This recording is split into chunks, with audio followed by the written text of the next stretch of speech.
palavra vem até um pouco num momento importante para nós, né? Para a igreja, não só por conta do coronavírus, mas pela igreja como um todo. A gente tem que buscar no Senhor a nossa capacitação para realizarmos a obra que Ele confia em nós, né? Então vamos abrir em Atos capítulo 2. Nós vamos ler do versículo de 1 a 13.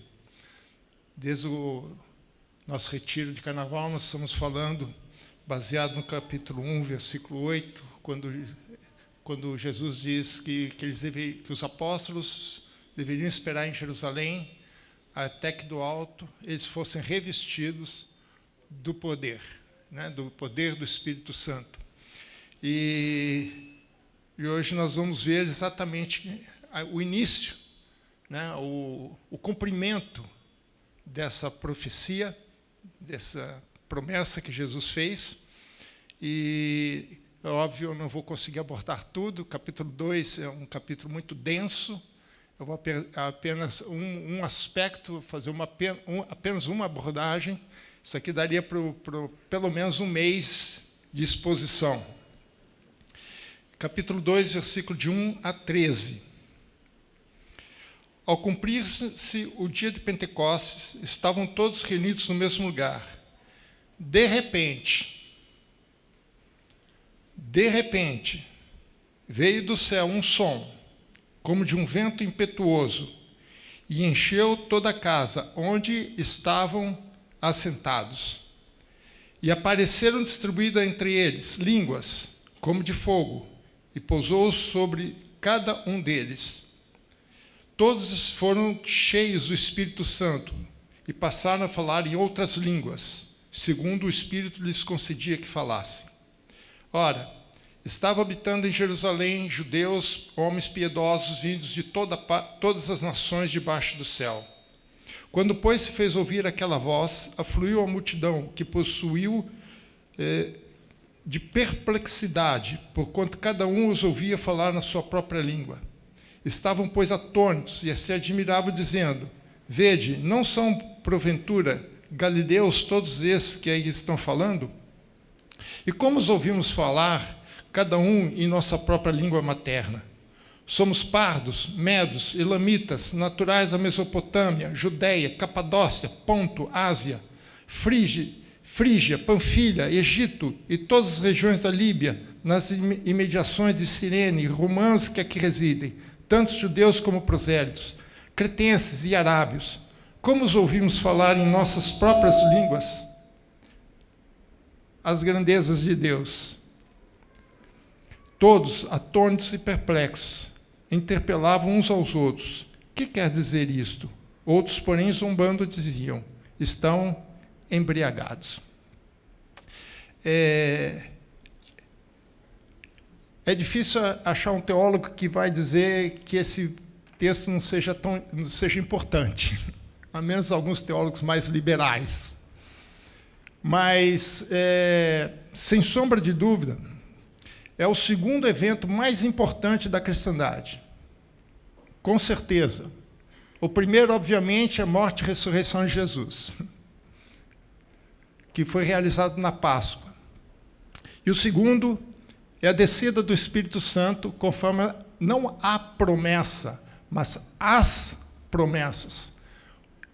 Enquanto eu estava estudando esse texto, é impressionante como a gente começa a reparar nos detalhes e ver o número de promessas no Antigo Testamento sobre a presença do Espírito Santo.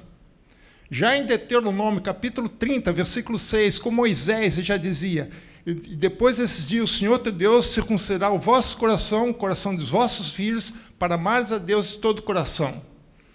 A circuncisão do coração é um dos sinônimos, principalmente do Antigo Testamento, acerca do batismo do Espírito Santo. E aí nós temos diversas passagens, como Jeremias, Ezequiel e tantos outros, que falam da presença do Espírito Santo. E o próprio Jesus diz: fiquem em Jerusalém. Na verdade, ele até antes ele já tinha orientado os seus discípulos que eles receberiam o poder que viria do alto, para que eles pudessem cumprir a missão que eles estavam sendo preparados naquele momento. Mas é interessante também notar que, assim como Jesus morreu na Páscoa, a morte e ressurreição foi na festa de Páscoa, a descida do Espírito Santo foi na festa de Pentecostes. A palavra Pentecostes significa 50º. Por quê? Porque ele se referia à festa que no Antigo Testamento é chamada Festa da Colheita ou Festa das Primícias. A Festa das Primícias é uma das 3 festas obrigatórias para os judeus fazerem peregrinação a Israel, a Jerusalém. Isso está no capítulo 16 de Deuteronômio. Versículo 16 ele fala isso, que é a festa dos pães asmos, que se referencia à Páscoa, a festa das semanas, que os hebreus chamam de Shavuot, que é o Pentecostes, no Novo Testamento, e a festa dos tabernáculos, ou Sukkot em hebraico. São 3 festas que todos eles deveriam ir. As 2 primeiras festas, havia uma ligação entre elas. A festa de Pentecostes era contada 7 semanas a partir da Páscoa. O 50º dia, daí o nome Pentecostes, era o fechamento da festa. Os judeus consideravam essa festa como a festa que concluía a Páscoa. Então era normal, era assim, comum entre eles, até hoje é um pouco isso, ainda existe um pouco disso.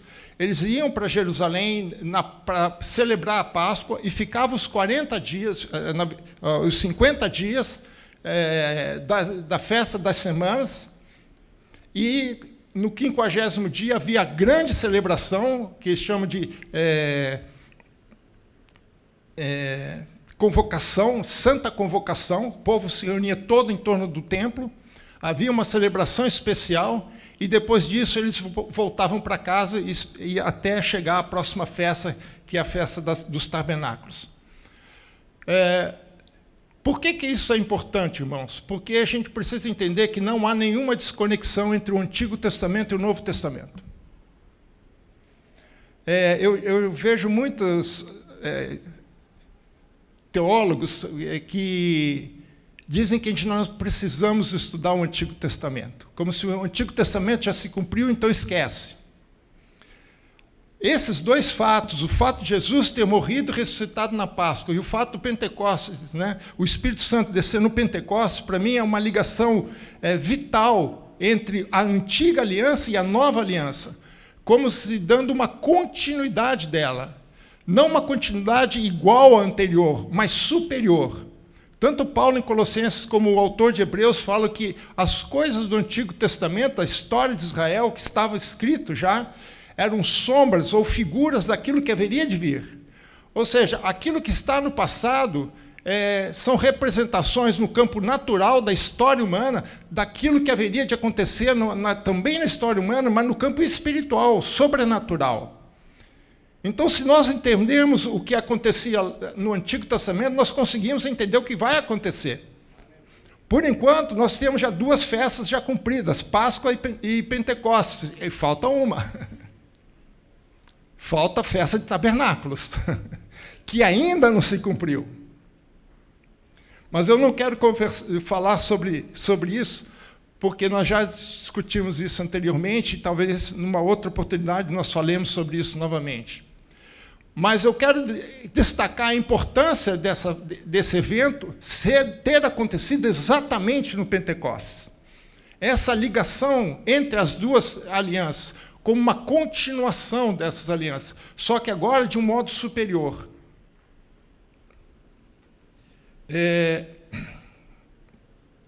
Assim como os judeus consideravam o Pentecostes como a festa que concluía a Páscoa, nós também devemos considerar que a Páscoa, ou seja, a obra de Cristo da Páscoa, também seria incompleta se não houvesse a descida do Espírito Santo.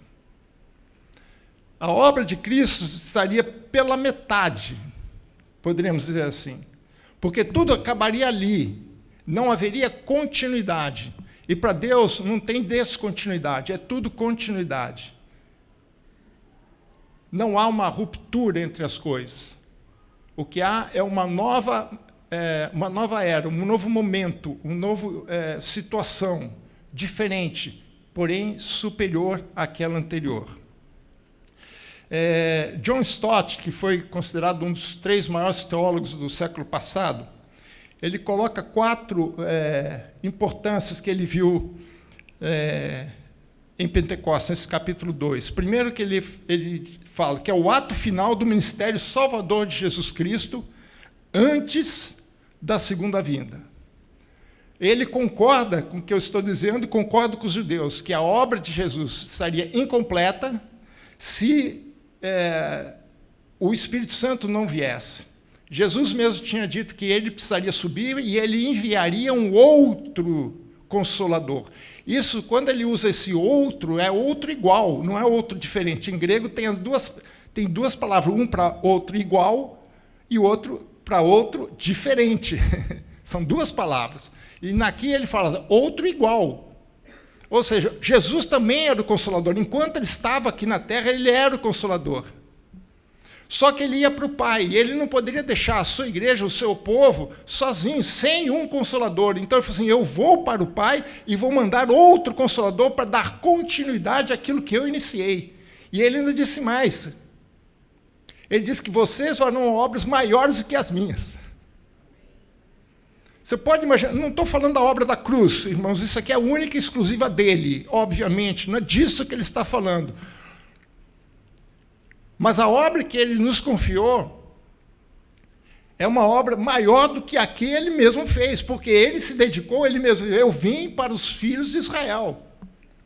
Eu vim para as ovelhas perdidas da casa de Israel.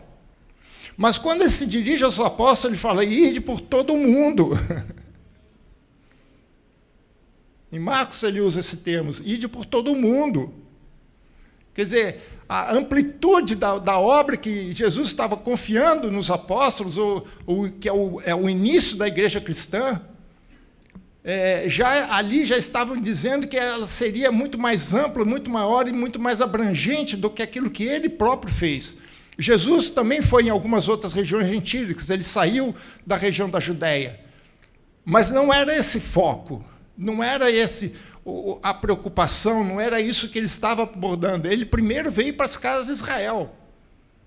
Mas não que ele deixou os gentios de lado. Muito pelo contrário, eu vou preparar um grupo que vai levar essa mensagem à frente. Até os confins da terra. E é interessante que há várias profecias que se cumpre nesse capítulo 2. Uma das profecias que o próprio Pedro cita, além de Joel, capítulo 2, ele cita Amós, que é uma profecia que eu gosto muito. Eu restabelecerei o tabernáculo caído de Davi. É interessante que ele não promete... Deus não promete o restabelecimento do templo de Salomão, nem mesmo o tabernáculo de Moisés, mas o de Davi, sim. E o tabernáculo de Davi era um tabernáculo que só havia adoração. Era um tabernáculo que não havia sacrifício de animais. Esse era o de Moisés. O tabernáculo de Davi só tinha 2 coisas. A presença da Arca da Aliança, que simboliza o trono de Deus, a presença de Deus, e um grupo de levitas, cantores. Levitas cantores, porque nem todos os levitas eram cantores. Que adoravam a Deus, cantavam 24 horas por dia. Vocês podem imaginar a implicação dessa profecia sendo citada por Pedro nesse capítulo? Adoração a Deus 24 horas por dia em todo o mundo. Nós estamos aqui 7h30 da noite. Daqui a algumas horas entramos 8 horas. Entra um outro fuso horário, no outro fuso horário, no próximo fuso horário, uma outra igreja, vai começar outro culto. Nós vamos sair daqui, eles vão continuar a adoração lá.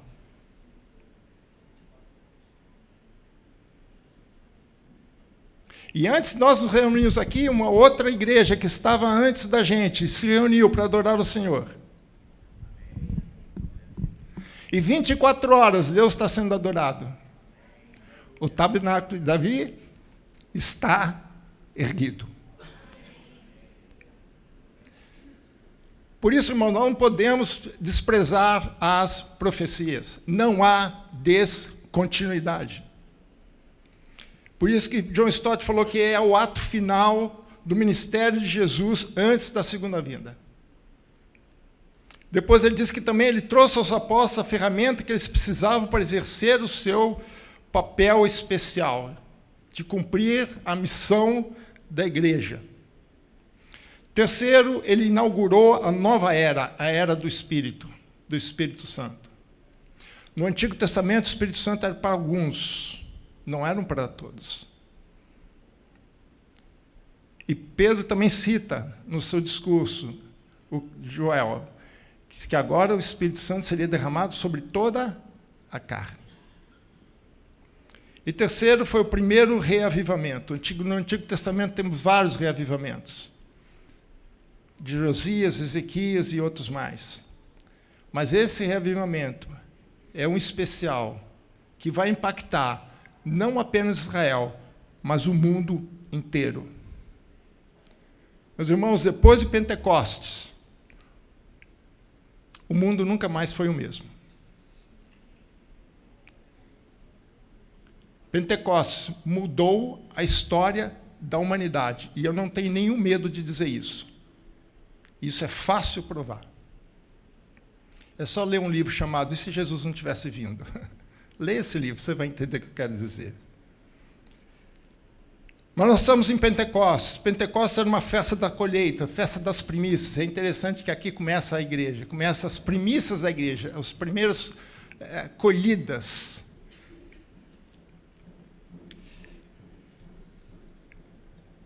Nesse texto, eu quero destacar apenas três aspectos apenas. São 3 sinais que aconteceram nesse texto, nesse momento, que indica esse início dessa nova era, esse início desse novo momento da história humana, da humanidade. 3 sinais que nos ensinam muita coisa e que talvez tire algumas dúvidas nossas e esclareça alguns pontos nossos. Então, 3 sinais que aconteceram nesse momento. Primeiro sinal, versículo 2. De repente, veio do céu um som. De repente, sem mais nem menos, eles estavam reunidos, estavam todos juntos, conversando ali, esperando o momento.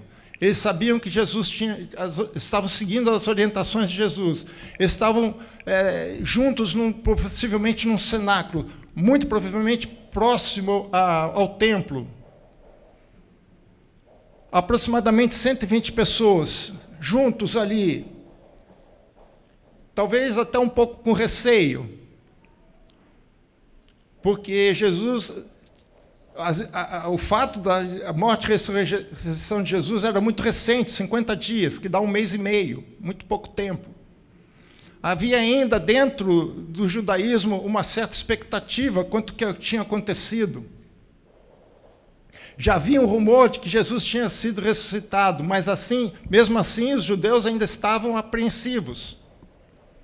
Os discípulos ainda, que não eram só os 12, agora 11, né, porque Judas Iscariote já tinha se enforcado, só tinha 11.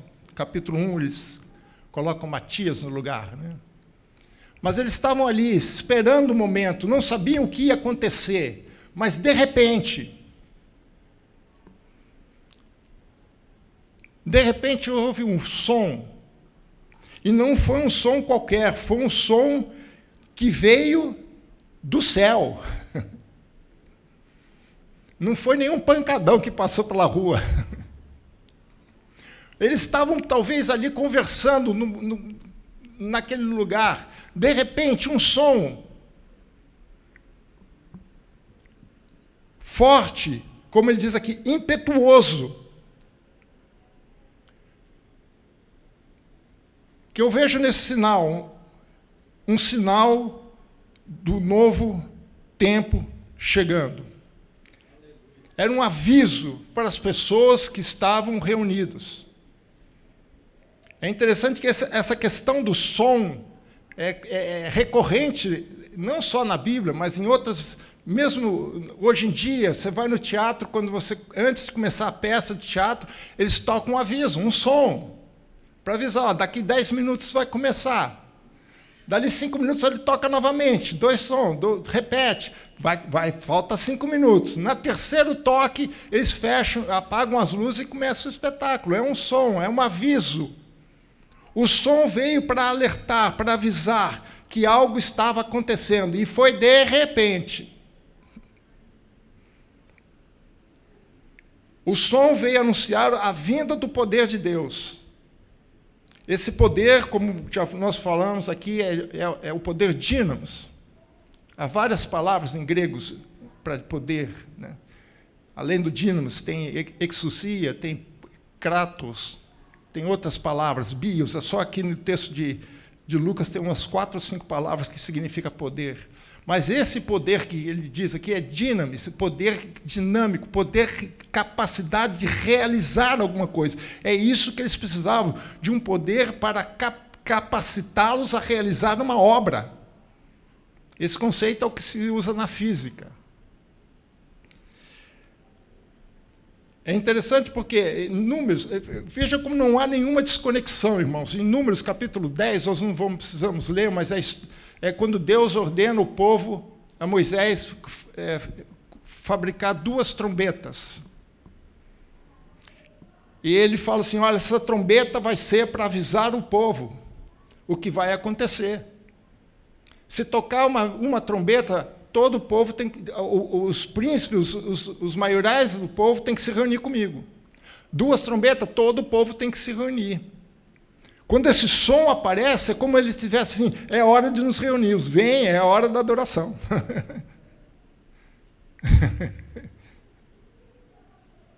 É hora das coisas, é a convocação do povo, chamando a atenção do povo para o que estava acontecendo, para aquele momento.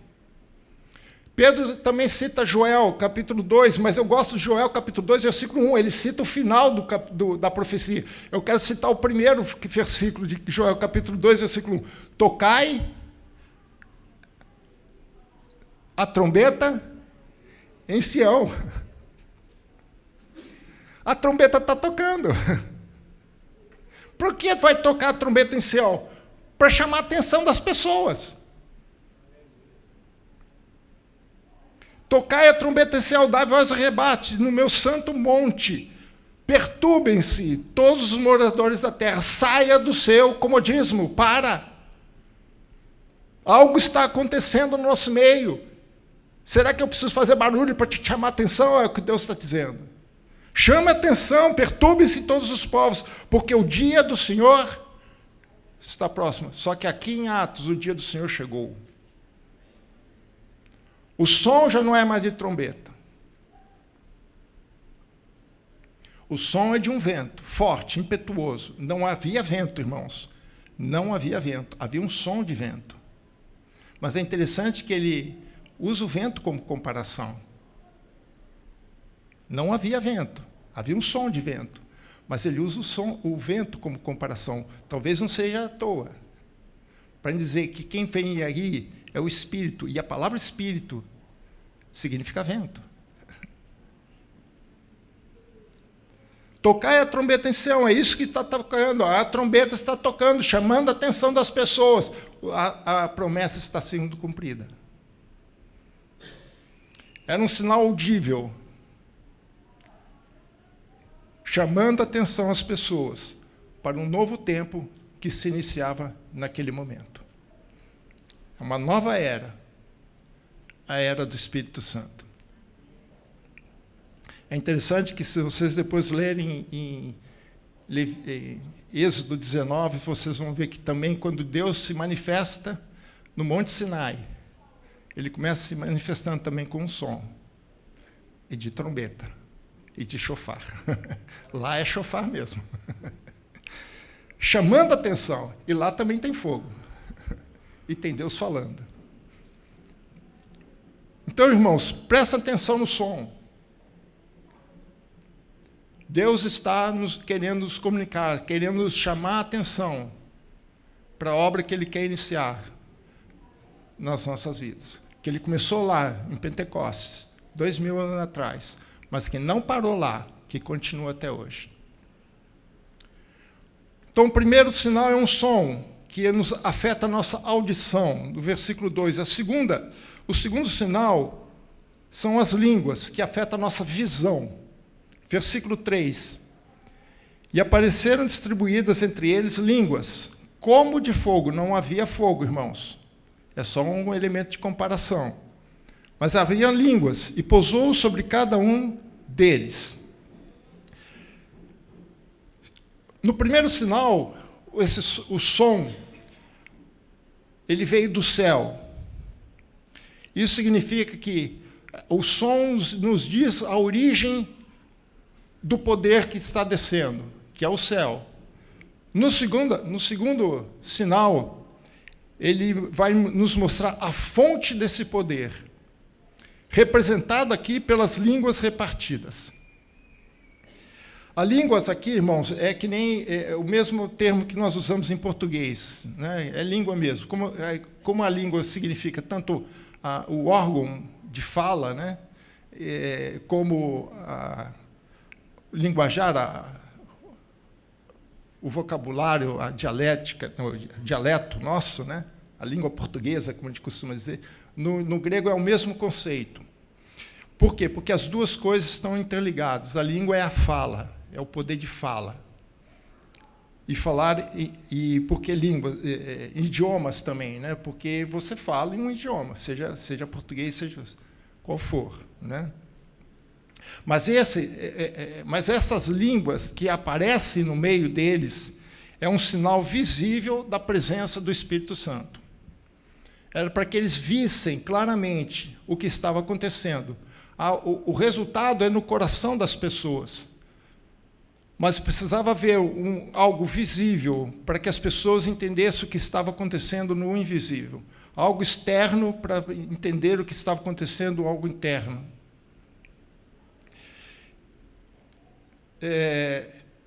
Qual a importância desse sinal? A importância desse sinal é que o mesmo poder, a mesma fonte de poder que está sobre a igreja, é a mesma fonte de poder que estava sobre Jesus. Veja João capítulo 1, versículo 32.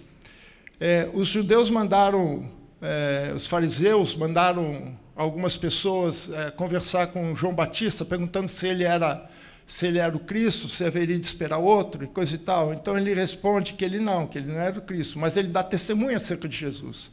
E ele fala assim: vi o Espírito Santo descer do céu, como pomba, e pousou sobre eles. A única diferença entre os dois atos é que a teofania no batismo de Jesus foi uma pomba, e a teofania no batismo dos apóstolos foi uma labareda de chama. Mas veja só, a língua veio do céu, assim como de Jesus veio do céu, também da igreja também veio do céu. E assim como pairou sobre Jesus, também pairou sobre os apóstolos e paira sobre você. É o mesmo poder, o mesmo poder que operou em Cristo opera em nós. Por que isso, irmãos? Porque assim como nós temos que operar as obras de Cristo, nós também precisamos operar essas obras com o poder de Cristo, o mesmo poder, não é outro. Se não é outra obra, não é outro poder. A capacitação é a mesma. Jesus não usou nenhum atributo dele divino, irmãos. Se ele tivesse usado uma única vez o atributo divino dele, toda a obra dele aqui na terra teria sido perdida. Porque a primeira pessoa que ia acusar Jesus de fake news seria Satanás. Queria dizer assim: mas que beleza, você está dizendo que é homem, mas você está fazendo as coisas como se fosse Deus?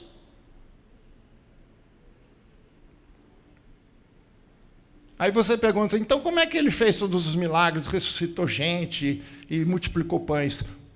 Pela mesma dinâmica, pelo mesmo poder que você tem. o poder do Espírito Santo sobre você. Não é outro. Não tem outro. É a mesma fonte de poder e vem do mesma origem. A origem vem lá em cima, do céu, e o poder, a fonte do poder é o mesmo, o Espírito Santo, representado aqui pelas línguas. Em Jesus, representado pela pomba, mas não é outro. É só a teofania que muda.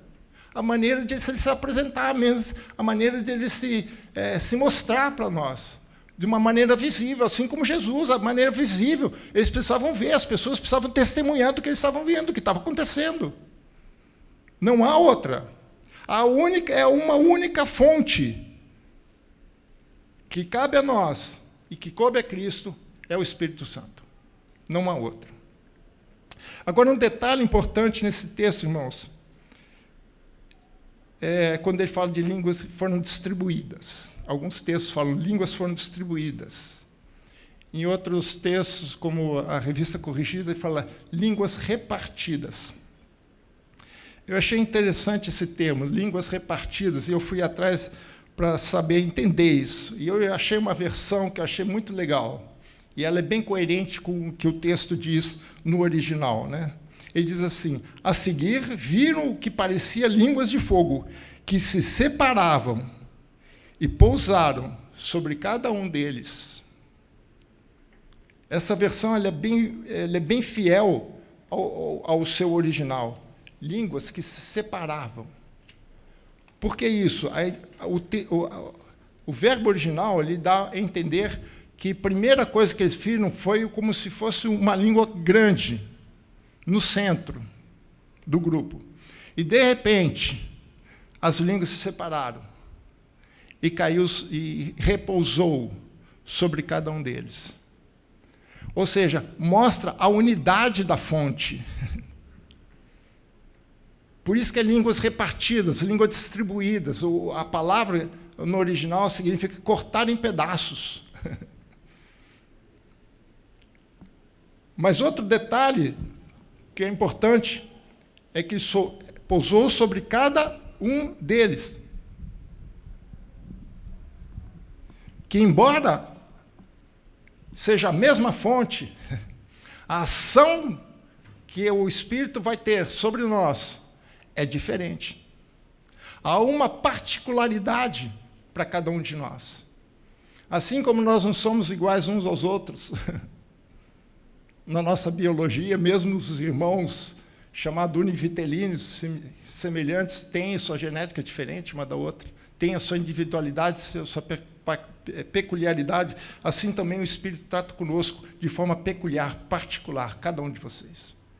Por isso que Paulo, lá em 1 Coríntios 12, 4, ele fala que os dons são diversos, mas o Espírito é o mesmo.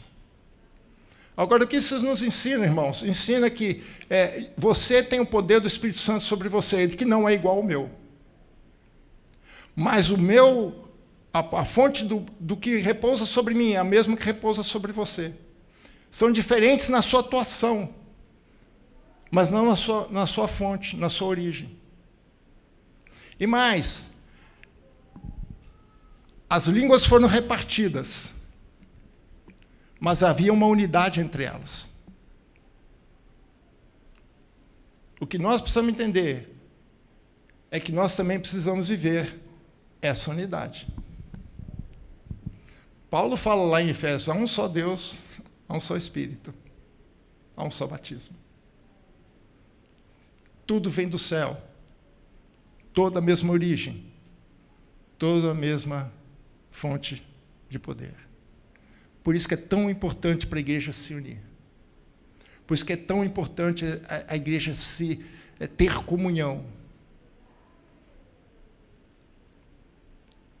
É por isso que é importante a igreja entender que eu não consigo fazer as coisas sozinho, eu preciso de você. Eu tenho um dom que talvez você não tenha. E você tem um dom que eu não tenho. Deus não deu tudo para todo mundo, igual, não. Deus te conhece de forma particular e quer usar você de forma particular. Ele repartiu o seu poder sobre você de forma particular. Você é único diante de Deus. Você não é um número. Você é uma pessoa. Você tem um nome. Quando você chegar lá no céu, Deus não vai pedir teu RG nem seu CPF. No livro da vida está escrito o teu nome e não teu CPF. E você é tão especial para Deus que até um novo nome Ele vai te dar. E Jesus também recebeu esse novo nome. Pode ler lá em Apocalipse, que Ele também tem um novo nome. Porque a fonte de poder é a mesma, distribuída entre nós, mas não há divisão entre nós. E não pode haver divisão entre nós.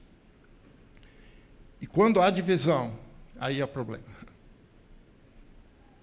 Como diz o salmista, ó, quão bom e quão agradável os irmãos viverem em união. E eles estavam em união. Mesmo antes do Pentecostes, eles já estavam reunidos juntos. Eles já tinham entendido um pouco parte dessa lição.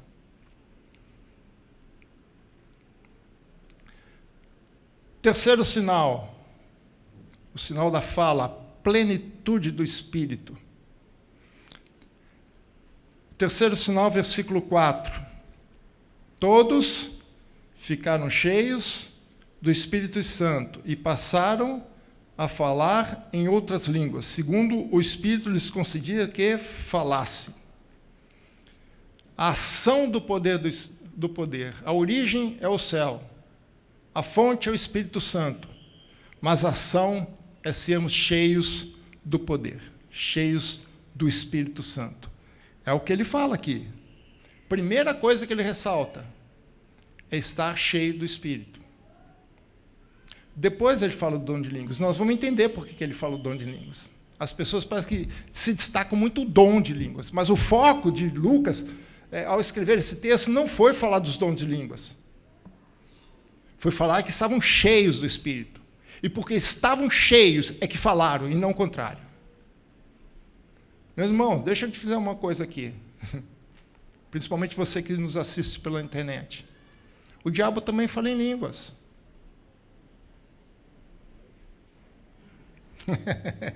É? O diabo fala em línguas. Você acha que não? O diabo fala em línguas. Mas o poder do Espírito não é para você falar em línguas. É para você ser cheio do Espírito. Cheio do poder de Deus. Cheio da autoridade de Deus. O pastor Fernando já comentou hoje de manhã, não sei se ele vai abordar de novo, a diferença que fez nos apóstolos. Antes e depois. Eles estavam lá, os 120 lá, escondidinho, no cenáculo, talvez com medo, esperando que acontecesse o dia principal da festa, o último dia de festa, o grande dia de festa. Eles estavam ali, eram 9 horas da manhã. Terceira hora do dia, 9 horas da manhã. Eles estavam lá. De repente veio o som, de repente veio as línguas, de repente eles foram cheios do Espírito, de repente eles saíram falando. E de repente, sabe o que aconteceu? Perturbou-se a cidade inteira de Jerusalém. Este, irmãos, foi o grande milagre. Este foi o grande sinal. Este, sim, ser cheio do Espírito Santo, foi o grande sinal. Não foi falar em línguas. E para que isso? Porque lá no capítulo 1, versículo 8, Jesus disse, sereis minhas testemunhas. Hoje de manhã nós vimos um testemunho de uma irmã aqui, né? Como Deus tem falado com ela. Como foi importante para nós escutarmos aquele testemunho. Né? E o pastor Fernando muito completou a mensagem hoje de manhã. Quem perdeu, assista pela internet. Você não pode perder essa mensagem. É isso que é testemunhar. Mas testemunhar é falar, tem que viver e falar. E o objetivo desse sinal é a universalidade. No sinal 2, o segundo sinal era particularidade, individualidade. Deus nos trata de forma individual. O terceiro sinal, que é ficar cheio do Espírito, busca a universalidade. É para todos, não é para alguns privilegiados. Veja que interessante, versículo 4 a 6, que nós já lemos, nós vamos repetir aqui. E estava habitando em Jerusalém judeus, homens piedosos, vindos de todas as nações debaixo do céu. Quando, pois, fez ouvir aquela voz, afluiu a multidão, que possuiu de perplexidade, porquanto cada um os ouvia falar em sua própria língua. Estavam atônitos e se admiravam, dizendo: vede, não são porventura os galileus que estão falando? E como nos ouvimos falar, cada um em nossa própria língua materna? Somos pardos, medos, elamitas, naturais da Mesopotâmia, Judéia, Capadócia, Ponto, Ásia, Frígia, Panfilha, Egito, todas as nações conhecidas naquela região. Se você pegar a cidade mais longe, dava 2.000 quilômetros, que era Roma. Mas ele fala todas as nações da terra representadas aqui. Não que estavam fisicamente ali, mas estavam representadas ali. E ele continua no versículo 11: como os ouvimos falar em nossa própria língua, o quê? As grandezas de Deus. É impossível a gente não estudar esse texto sem ir para Gênesis capítulo 10 e 11. É a questão da história. A história se cumpre aqui. Se você pegar esses povos aqui e for para Gênesis capítulo 10, vocês vão ver que lá no capítulo 10 de Gênesis são os descendentes de Sem, Cã e Jafé, os 3 filhos de Noé. Todos os 3 estão representados aqui. Por exemplo, eles falam em Medos. Medos eram descendentes de Jafé. Egípcios, descendentes de Cã. Judeus, representantes de Sem. Só para citar 3. Eles estão, todas as nações da terra estão aqui de forma representativa, através da sua descendência ou ascendência dos 3 irmãos, filhos de Noé. Todos nós somos descendentes de um dos 3, ou dos 3, se não tiver mistura aqui. Né? Quem sabe aí já tenha misturado aí no seu sangue, né? como a maioria de nós temos. Mas também não podemos perder de vista também o capítulo 11 de Gênesis. Aqui, meus irmãos, é a inversão da Torre de Babel, do que aconteceu em Babel. O que acontece em Babel, em Gênesis capítulo 11, versículos 7 e 8? Esse vale a pena colocar. Gênesis capítulo 11, 7 e 8. Veja o que fala. O povo, em vez de se espalhar pela terra, eles ficaram num lugar só e quiseram construir uma torre para chegar no céu. E veja que Deus fala no versículo 7, Gênesis 11, 7. Vinde, desçamos e confundamos ali a sua linguagem, ou sua língua, para que um não entenda a linguagem do outro. De sorte que o Deus os dispersou dali, pela superfície da terra, e cessaram de edificar a cidade. Veja que o que acontece em Gênesis capítulo 11 é exatamente o oposto que está acontecendo em Atos capítulo 2. E em Gênesis capítulo 11, Deus falou assim: vamos confundir a linguagem, eles não vão se entender. E o que acontece no capítulo 2? Todos entendiam o que estava sendo dito. No capítulo 11 de Gênesis, eles se dispersaram, e no capítulo 2, eles se uniram. Todos afluíram para onde estava acontecendo o fato. Meus irmãos, para mim, o som que surgiu ali naquele cenáculo foi tão forte que o pessoal de fora já tinha chamado a atenção do pessoal de fora. O pessoal que estava passando na rua deve ter escutado e falado: de onde vem esse som? Porque era um som impetuoso, forte. Impetuoso significa... É uma das palavras que em grego significa poder também. Bios, que vem de bios. É força física. Vigoroso. Então é um som forte. Tomou conta. As pessoas começaram a falar em línguas, tomou conta. As pessoas começaram a entender o que está falando, tomou conta. A cidade ficou empolvorosa. O que fala Joel? Tocar a trombeta, perturbe-se toda a terra. Jerusalém estava perturbada. Só que com a inversão de Babel, agora as pessoas se afluíam para aquilo. Em vez de se dispersar, agora eles estão se unindo. Agora, uma coisa importante, irmãos, que nós precisamos entender: a ênfase de Lucas não está no dom de línguas, não está no meio pela qual a comunicação está sendo feita, mas na mensagem que está sendo feita. Não é o dom de línguas a coisa mais importante, mas a mensagem que eles estavam falando era a mais importante de todas. 3 versículos aqui que são importantes, com 2 palavras que nós precisamos entender um pouquinho melhor. A primeira, versículo 4, no final do versículo 4, ele fala assim: segundo o Espírito lhes concedia que falassem.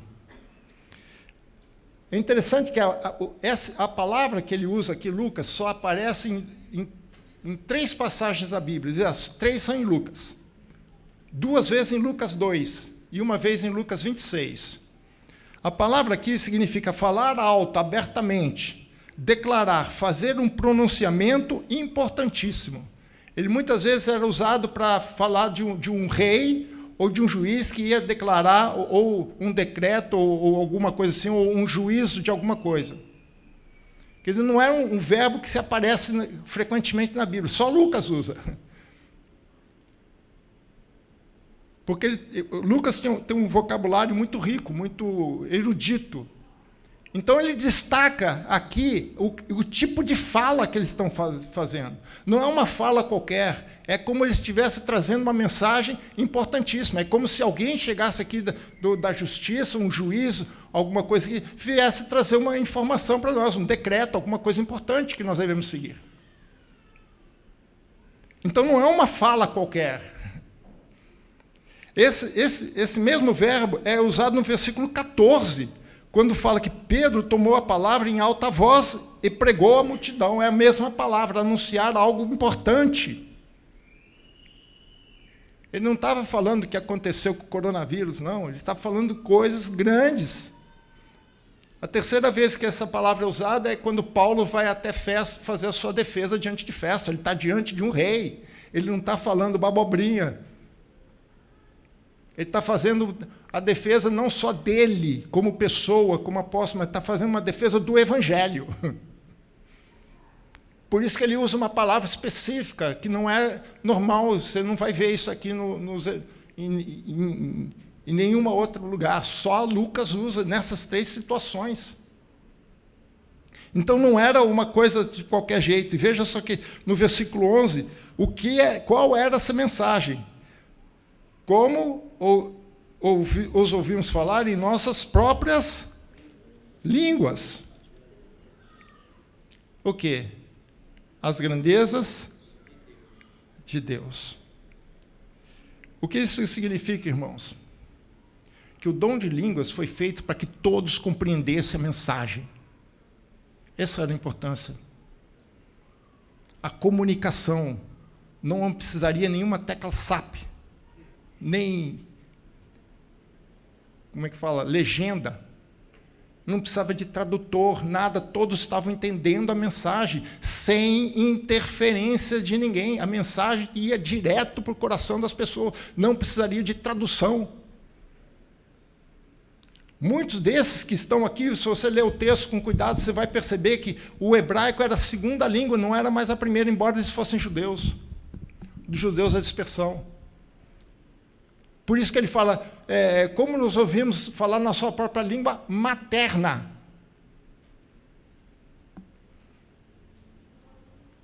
É como você vai, por exemplo, num congresso, não sei quantos já foram em congresso, geralmente vem um convidado de fora, americano, alguma coisa assim, né? E aí no congresso tem gente, às vezes vem gente de toda a parte do mundo. Eu já fui em alguns congressos assim, pelo trabalho, né? A trabalho. E às vezes você tem gente de todas as partes.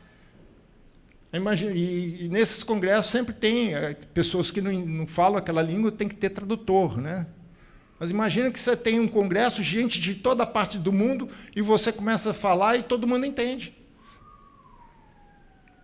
Esse é o objetivo de falar em línguas estranhas ou estrangeiras, isso é uma outra discussão. Mas o objetivo do dom de línguas, ele falar nessas línguas estrangeiras ou estranhas, como você preferir, não era para ele mostrar que ele estava cheio do Espírito Santo, era para mostrar as grandezas de Deus.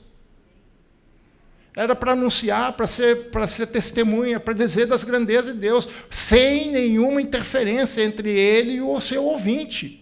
Se tivesse um chinês ali, ele ia entender chinês, e havia alguém falando chinês.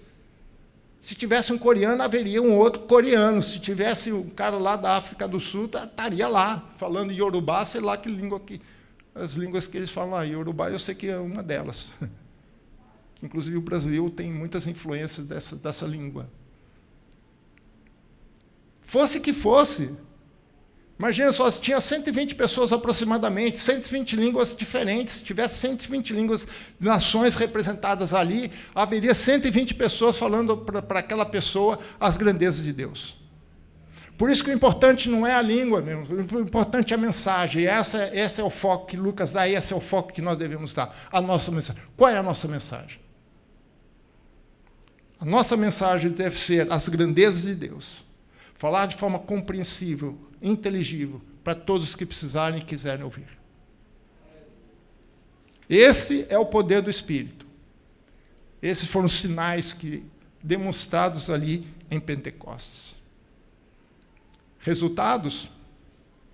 Eu poderia escrever pelo menos uns 10 ou 15, mas eu quero destacar 3 apenas. Os resultados da ação do poder do Espírito Santo na igreja. Primeiro, versículo 37, não vou entrar em detalhes, só vou citar e ler. Versículo 37. Ouvindo essas coisas, compungiu-se-lhes o coração, e perguntaram a Pedro e aos demais apóstolos: que faremos, irmãos? O primeiro resultado importante foi uma convicção profunda do pecado. Compungiu-se o coração dos seus ouvintes, quando ouviram a mensagem do Evangelho.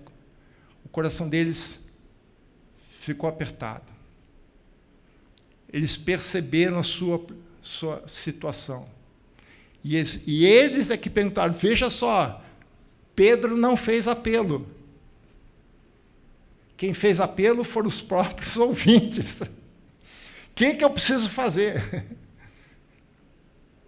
Porque essa convicção de pecado que eles chegou no coração dessas pessoas foi tão profunda que eles ficaram desesperados. O que eu faço para me livrar disso? A nossa mensagem tem que trazer convicção às pessoas. E o poder do Espírito nos dá esse poder. Porque o Espírito Santo veio para convencer as pessoas do seu pecado, do juízo de Deus e da justiça de Deus. Segundo, versículo 41. Então, os que lhe aceitaram, olha só, aceitaram a palavra, receberam a palavra, foram batizados, havendo um acréscimo naqueles dias de quase 3.000 pessoas. Segundo resultado, conversões. Porque, irmãos, quando você se convence do seu pecado, eu não gosto daqueles trocadilhos, convencido e convertido. Se você é convencido realmente do seu pecado, você se converte. Se você não se converteu, você não se convenceu ainda. Aí a coisa ainda está no campo dali do psicológico. A coisa ainda está no superficial.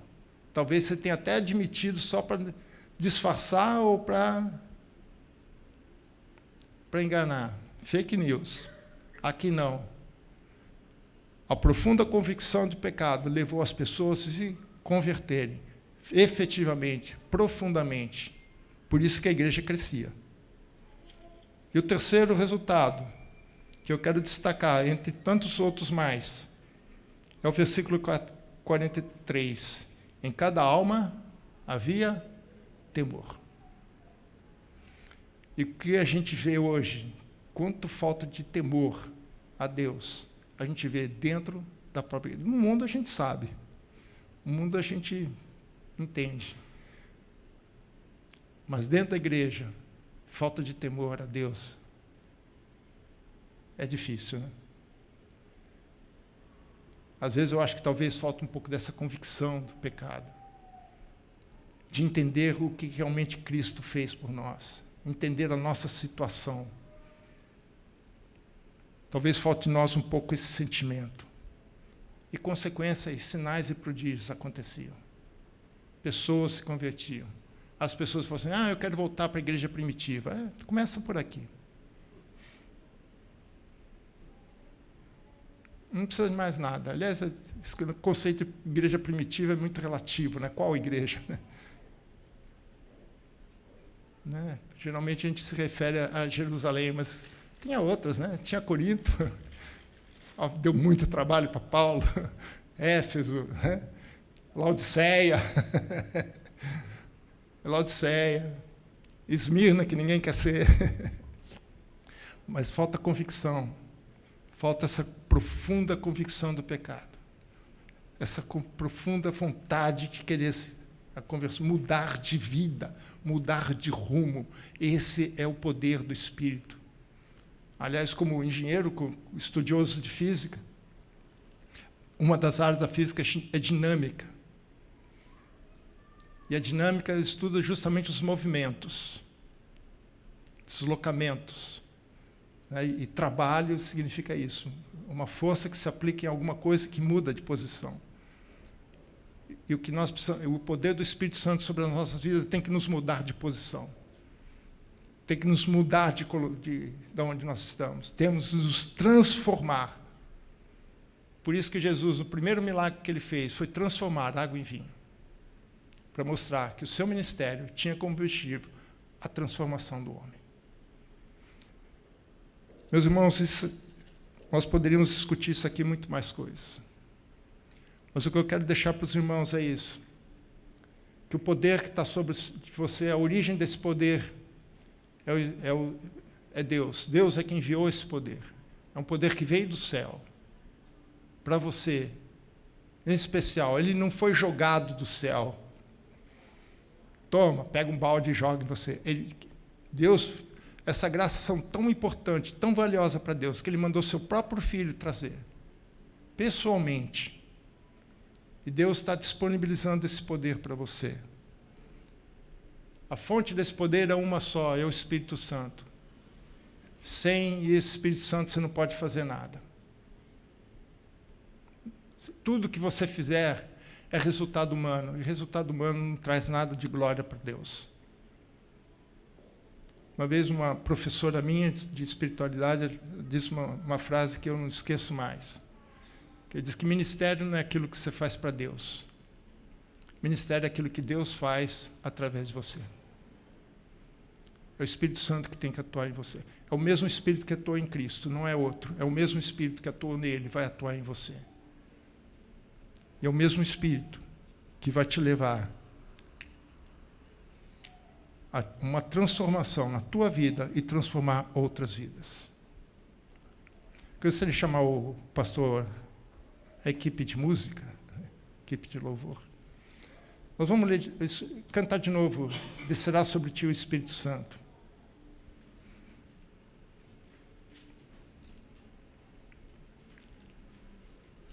Embora a música diga, e chorarás, né, e saltarás de alegria, a gente tem que entender essa fonte de alegria.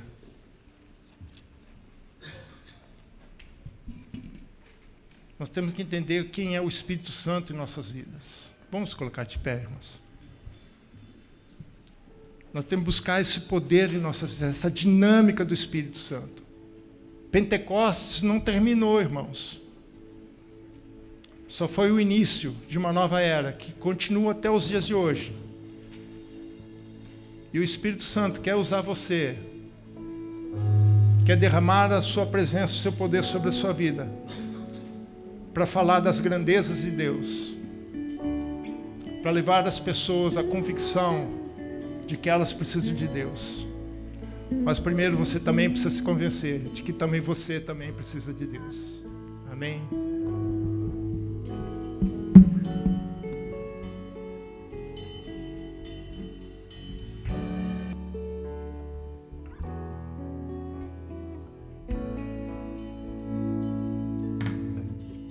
Descerá sobre ti o Espírito Santo, e o poder do Altíssimo te envolverá. Descerá sobre ti o Espírito Santo, e o poder do Altíssimo te envolverá. Tua alma viverá, teu espírito renovará, e no teu corpo tudo novo se fará. Tua alma viverá, teu espírito renovará, e no teu corpo tudo novo se fará. Descerá sobre ti o Espírito Santo, e o poder do Altíssimo te envolverá. Descerá sobre ti o Espírito Santo, e o poder do Altíssimo te envolverá. Tua alma viverá, tua alma viverá, teu espírito renovará, e no teu corpo tudo novo se fará. Tua alma viverá, teu espírito renovará, e no teu corpo tudo novo se fará. E chorarás,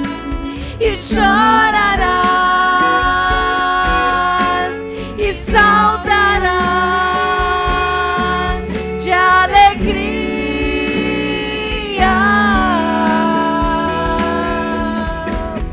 Vem, Espírito Santo, me guiar.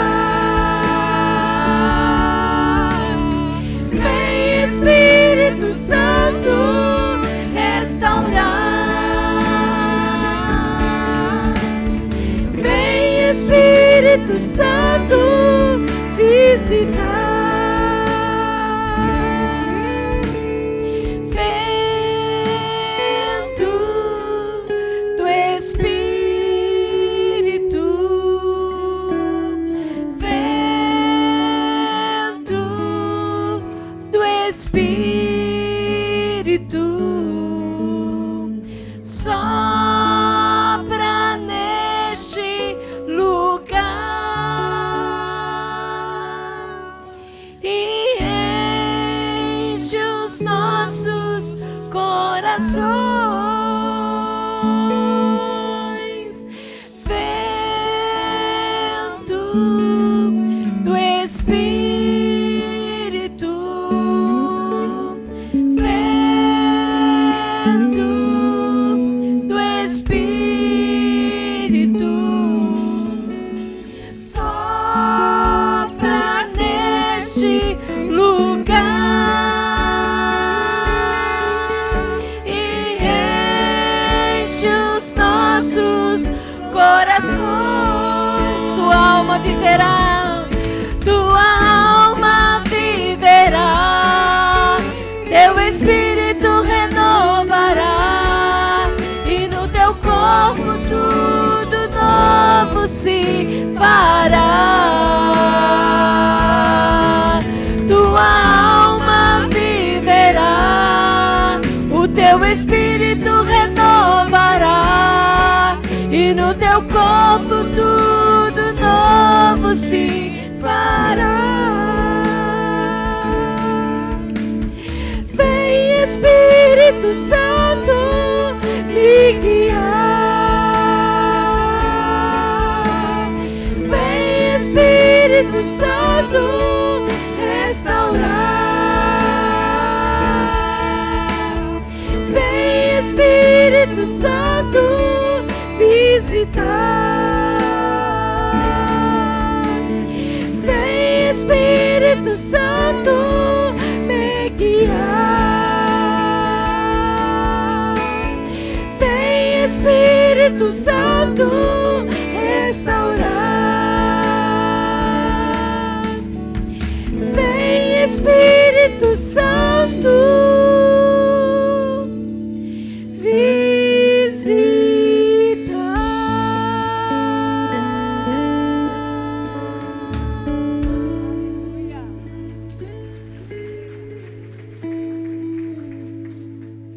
Amém? Vamos orar. Pai, nós te louvamos pela ministração da Tua Palavra e como nós precisamos do Teu Espírito nestes dias.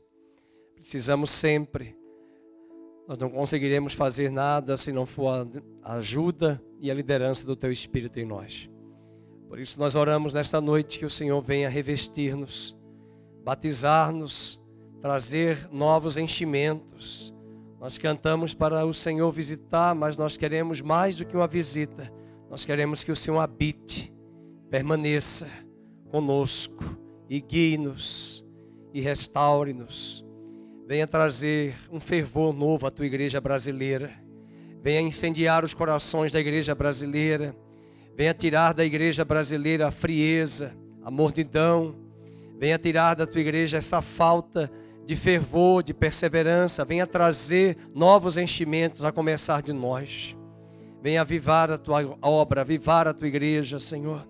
Venha levantar um testemunho vivo e verdadeiro para esta geração. Pai, nós não conseguiremos na nossa força, nós precisamos de Ti. Por isso ajuda-nos, fortalece-nos, capacita-nos e sejamos essas tochas vivas, brasas vivas espalhadas por onde quer que estejamos, na escola, na universidade, no trabalho, na família, na farmácia, no mercado, no dia a dia. Que o Senhor te abençoe e te guarde. Que o Senhor faça resplandecer o seu rosto sobre ti. Tenha misericórdia de ti. E que o Senhor sobre ti levante a luz do seu rosto e te dê a paz. Em nome de Jesus. Amém e amém.